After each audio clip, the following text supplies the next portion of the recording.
Homeland Security Advisor Stephen Miller recently went completely Third Reich when talking about American undocumented migrants on the Laura Ingraham angle on Fox News. Just very recently, going on a full all out rant regarding how American workers built American institutions in the early days of this country, when in reality, of course, a just a simple survey of history would reveal that Stephen Miller, aka Joseph Goebbels, was completely and totally not only off his rocker, but completely and totally wrong and misquoting history, misstating and revising history, as these propagandists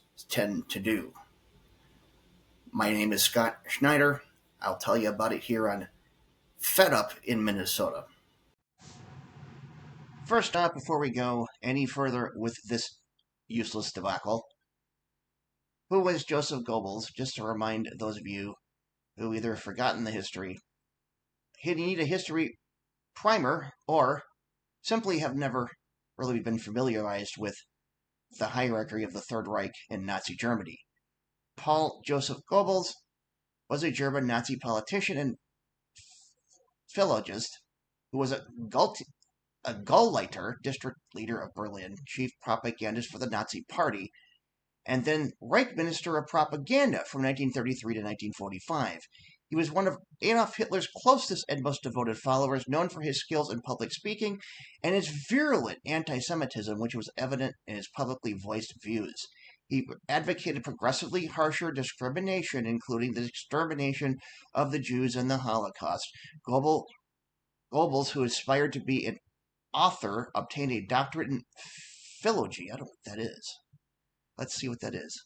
Study of language in oral, written, historical sources. Okay, interesting. Philology from the University of Heidelberg in 1922. He joined the Nazi Party in 1924 and worked with Gregor Strasser in its northern branch. He was appointed Gauleiter of Berlin, or district leader in Berlin, in 1926, where he began to take an interest in the use of propaganda to promote the party and its program. After the Nazis came to power in 1933, Goebbels' propaganda ministry quickly gained control over the news media, arts, and information in Nazi Germany. He was particularly adept at using the relatively new media of radio and film for propaganda purposes. Topics for party propaganda included anti-Semitism, attacks on Christian churches, and, after the start of the Second World War, attempts to shape morale. In 1943, Goebbels began to pressure Hitler to introduce measures that would produce total war, including closing businesses not essential to the war effort, conscripting women into the labor force, and enlisting men in previously exempt occupations into the war market. Hitler finally appointed him as Reich plenipotentiary for war on 23rd of July 1944, whereby Goebbels undertook largely unsuccessful measures to increase the number of people available for armaments manufacture in the war market. As the war drew to a close and Nazi Germany faced defeat, Magda Goebbels and Goebbels' children joined Hitler in Berlin. They moved into the underground Vorbunker, part of Hitler's underground bunker complex, on the 22nd of April 1945. Hitler committed suicide on the 30th of April. In accordance with Hitler's will, Goebbels succeeded him as Chancellor of Germany. He served one day in this post. The following day, Goebbels and his wife Magda committed suicide after having poisoned their 6 children with a cyanide compound. Wonderful people, wonderful people. And in this whole context, you might as well just replace, at this point anyway, virulent anti-Semitism with virulent anti-immigration policies, and we'll see in the next segment. Also make the comparison of the people like Stephen Miller and the entire MAGA right-wing extremist fascist part of this country, in particular, being adept at using the relatively new media of not radio and film, but social media for propaganda purposes. And in reality, at the end of everything,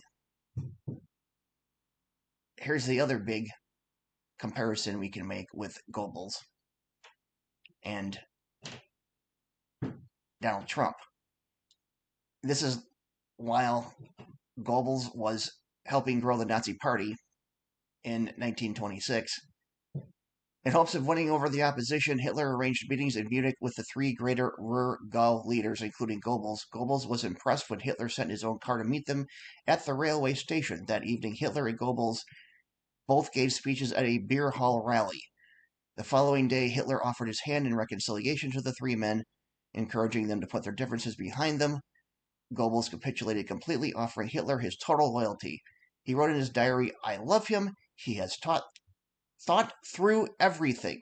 Such a sparkling mind can be my leader. I bow down to the greater one, the political genius." He later wrote, "Adolf Hitler, I love you because you are both great and simple at the same time, what one calls a genius."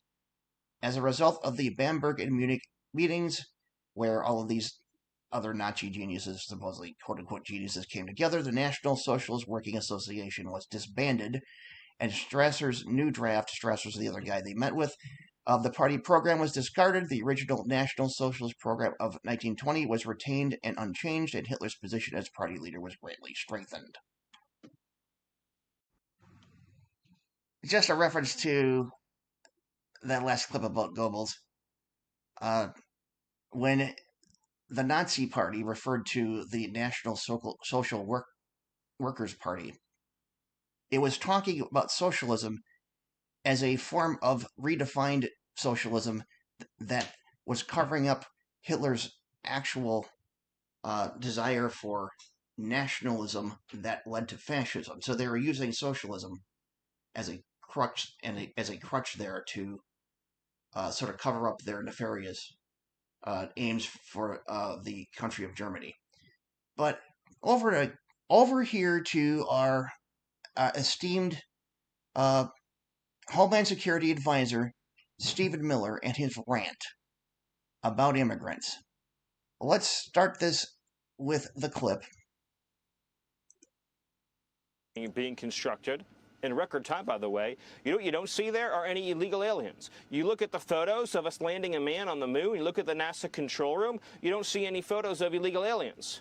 Americans built this country, Americans sustained this country, Americans have powered this country for 2.5 centuries. Nobody voted to turn Los Angeles, what was once one of the crown jewel cities of Americans, into a third world failed city. Nobody voted for the crime. You know, every day ICE is out there in Los Angeles deporting MS-13 gang members, 18th Street gang members, Sinaloa cartel gang members, Sureños gang members. You are talking about some of the most violent, sadistic, vicious, heinous people on the face of the earth. Who voted to put them here?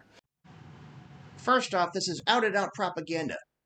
Los Angeles is not a failed, third world, criminally infested city. This is useless crap and bullshit from Goebels here, aka Stephen Miller.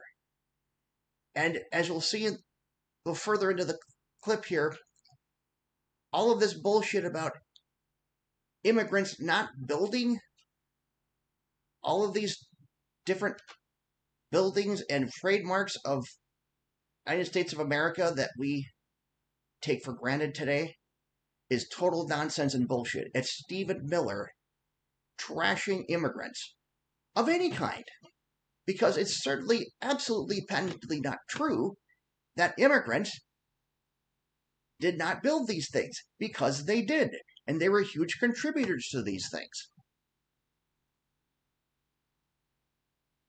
Yahoo News, talking about this exact thing. This is a HuffPost article actually shared on Yahoo News.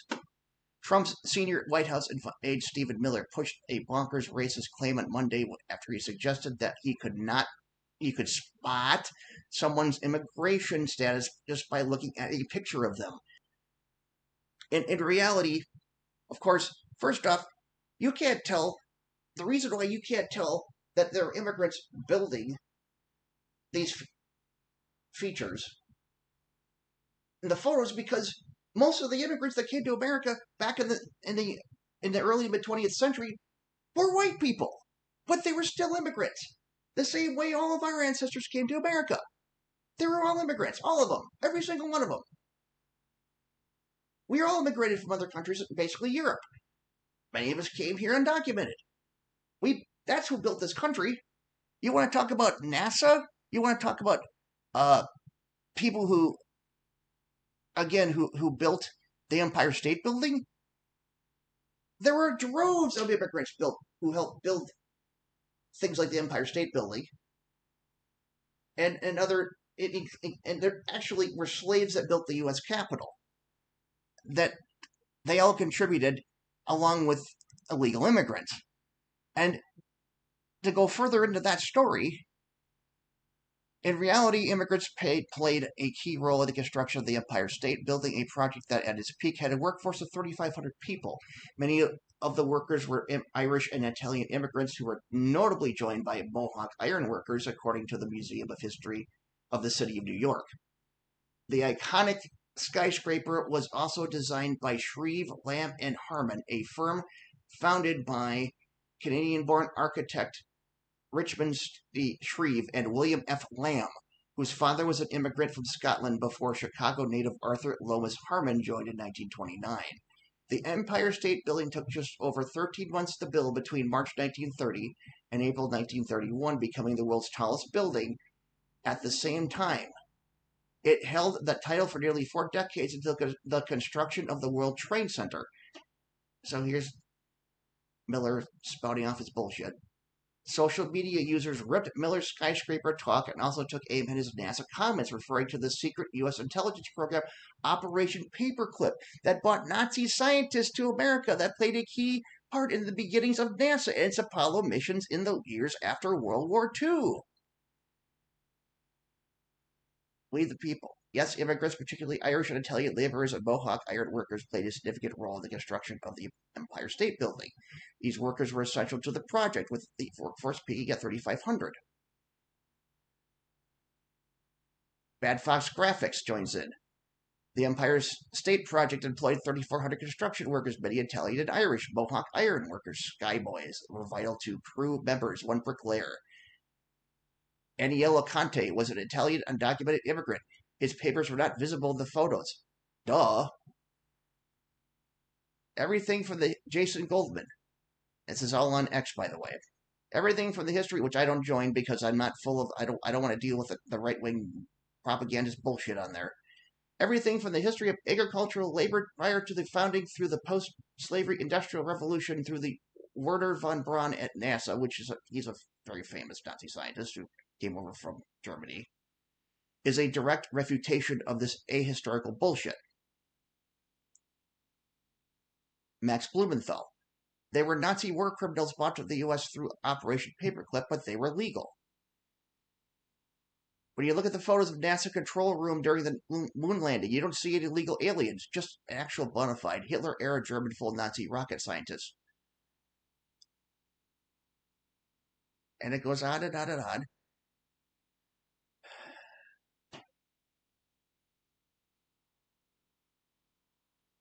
In this particular one here, Stephen Zagorski states, my grandfather immigrated to the U.S. from Poland. He came through Ellis Island but gave a false age so he could work. So technically, he was an illegal alien. He served in World War I and worked as a mason on both the Empire State and the Chrysler buildings. You think he was the only one? Here's my question, Stephen Miller. Who the hell do you think you are? Who the fucking hell do you think you are, asshole? You come in here, you bald-faced piece of crap liar. You sit here and you trash immigrants. You throw them in the gulags. You pretend that they don't have any bearing on how this country was founded, raised, or how it works now. You come in here and you trash and destroy an entire city, an entire country full of undocumented workers who do nothing to deserve the treatment you give them. Nothing. Because you are a bigot, you are a homophobe, you are a fucking white, bald-headed piece of shit who wants to do nothing else but destroy this country and everything in it. And you, Laura Ingraham, I call you Beak Nose Ingraham fascist, sits there and lets him spout this crap off, letting him get away with fucking lies and destroying history so he can turn around and spew his hatred, the same hatred that this fucking administration stands up and throws out every single day, half unrefuted by the media, including this blonde bitch. You stupid son of a bitch. Who the hell do you think you are, anyway? Who do you think you are? You have no power to do this. You think you do. You think you're justified. But you're not. You're just a fucking asshole, a prick with a power grab who wants to suck Trump's dick.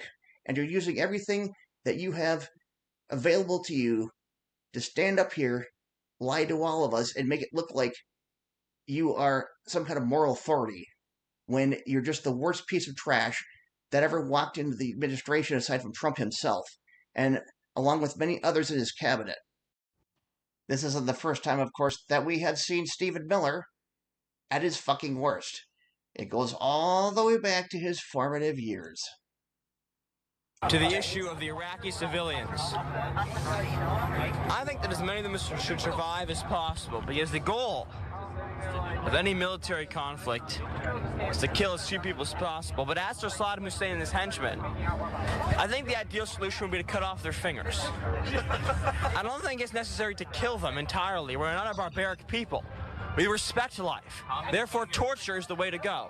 Because torture people can live. Torture is a celebration of life and human dignity.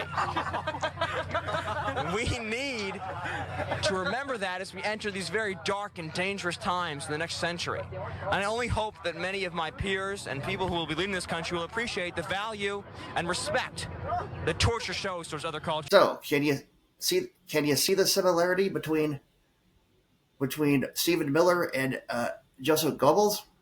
Yeah, the propaganda is real. The propaganda is the same. The propaganda is very similar. The only difference is that we're talking about immigrants here rather than Jews. And once they get through with the immigrants, who's next? Who's going to be next? Anybody else they don't like? Anybody else that opposes the Trump administration? Yeah, anybody. Could be anybody. Could be you. Could be me. Well, how do we prevent this piece of crap and the piece of crap jerk-offs that follow him and accompany him in this administration from going completely off kilter and destroying this country completely? Well, the midterms are coming, and that's our chance to overturn the House of the Senate so we can drive impeachment hearings and we can throw all of these people out on the streets or in jail exactly where they belong, because they need to burn on the ash heap of history just the same way the Nazis did in 1930s, 1940s Germany. My name is Scott Schneider. I am fed up in Minnesota. Shout out to Jesse Dollemore and the Damage Report for clips that contributed to this video.